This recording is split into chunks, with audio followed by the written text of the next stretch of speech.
அண்மை செய்தி சென்னை நந்தம்பாக்கம் வர்த்தக மையத்தில் மடிக்கணினி வழங்கும் திட்டத்தை ஜனவரி 5ஆம் தேதி முதலமைச்சர் தொடங்கி வைக்கிறார்.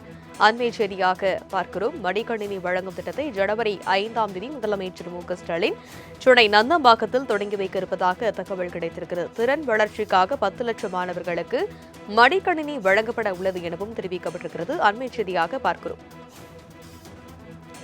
இது பற்றிய மேலும் விவரங்களை எமது செய்தியாளர் நந்தினி விவரிக்க கேட்கலாம். வணக்கம் நந்தினி, எத்தனை மாணவர்களுக்கு இந்த மடிக்கணினி திட்டமானது வழங்கப்பட இருக்கிறது? விவரம்.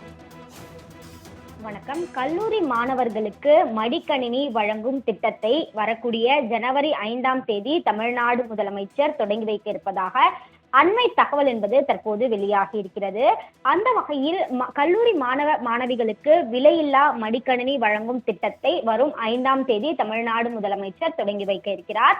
தமிழக அரசின் 2025-26ஆம் ஆண்டிற்கான பட்ஜெட்டில் தமிழகத்தில் பல்வேறு கலை, அறிவியல், பொறியியல், மருத்துவம், வேளாண்மை உள்ளிட்ட அனைத்து கல்லூரி மாணவர்களுக்கும் உயர் தொழில்நுட்ப சாதனங்களை வழங்க திட்டமிடப்பட்டு முதற்கட்டமாக அடுத்த 2 ஆண்டுகளில் 20 லட்சம் கல்லூரி மாணவர்களுக்கு விருப்பத்தின் அடிப்படையில் ஒவ்வொருவருக்கும் கைக்கணினி, டேப்லெட் மற்றும் மடிக்கணினி, லேப்டாப் வழங்கப்படும் என அறிவிப்பு வெளியிடப்பட்டது.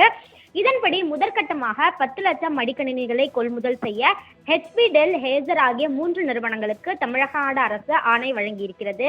இதன்படி கல்லூரி மாணவிகளுக்கு விலையில்லா மடிக்கணினி வழங்கும் திட்டத்தை வரும் ஜனவரி 5ஆம் தேதி சென்னை நந்தம்பாக்கத்தில் உள்ள வர்த்தக மையத்தில் தமிழ்நாடு முதலமைச்சர் தொடங்கி வைக்க இருக்கிறார்.